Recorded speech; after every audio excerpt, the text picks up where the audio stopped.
Артында 3 баласы калды. Каза болгон чегарачы тууралуу эмнелер белгилүү? Кечээ 16 сентябрда кечке жок тажик чегарачылары Кыргызстандын Максат жана Сай чегара бекеттерине ок аткан. Анын кесепетинен бир аскер каза болуп, 7 жоокер жаракат алган. Алардын экөөсүнүн абалы оор. Мындан сырткары жергиликтүү 6 тургун да жаракат алды. Жаракат алгандардын баары учурда Исфанадагы райондук ооруканада дарыланышууда. Чегара маалымат кызматынын билдиришинче, каза болгон чегарачы Равшан Муменов 41 жашта болгон. Ал чегара кызматынын атайын даярдыктагы бөрү отрядынын кызматкери болуп кызмат өтөп жүргөн. Равшан Муменов Максат айылындагы жаңжалда кызматтык милдетин аткарып жатып, тажик тараптын гранатометон аткылоосунан көз жумган. Анын артында жубайы, 3 баласы жана карыган энеси калды. Баткендеги чегарада ок атышуу жаракат алгандардын тизмеси. Баткендеги кыргыз-тажик чегарасындагы ок атышууда 14 адам жаракат алып, алардын бирөөсү ошол жерде каза болду. Бул тууралуу бүгүн 17 сентябрда Саламаттыкты сактоо министрлигинен билдиришти. Маалым болгондой, азыркы учурда Лейлек районунун аймактык ооруканасына 13 жабырлануучу жаткырылды. Тизме: 1-ЖБ 1978 жылы туулган, мойнунан жаракат алган, абалы туруктуу. 2-12 жаштар чамасындагы бала, ийнинен жаракат алган, абалы орто. Шок абалда болгондуктан фамилиясын айта албады.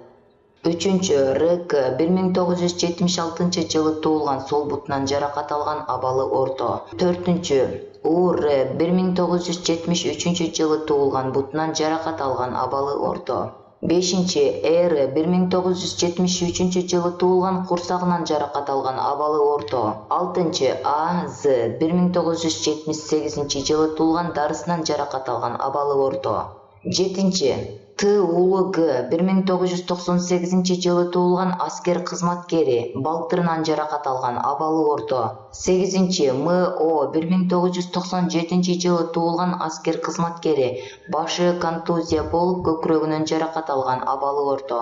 9-СЖ 1980 жылы туулган, аскер кызматкери, жонунан жаракат алган, абалы орто. 10-ТМ 1989 жылы туулган, аскер кызматкери, ийнинен жаракат алган, абалы орто. 11-КК 1992 жылы туулган, аскер кызматкери, башынан жаракат алган, абалы өтө оор, реанимацияда жатат. 12-АО 1995 жылы туулган, аскер кызматкери, абалы өтө оор, реанимацияда жатат.